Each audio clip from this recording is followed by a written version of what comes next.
Let's say I'm looking for potential business or client opportunities that's in my postcode, and the criteria is they run an automotive company that does between $1 to $2 million annually. This is how quickly you can find an opportunity like that using LinkedIn. So this is Sales Navigator, which you can jump on a free trial if you haven't used it in the last 12 months.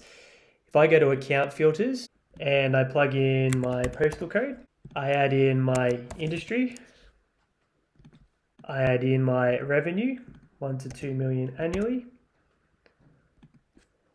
I've got one result, click search, then I can click on view all employees, and then I've got the director here of this business, and I found my laser targeted opportunity using LinkedIn. If you wanted to find more opportunities, you could adjust the criteria, expand the geography, change the revenue amounts, etc., and get a bigger list of targets.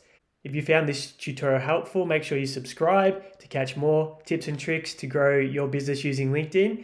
And if you've got a question, put it in the comments below and we'll get back to you straight away.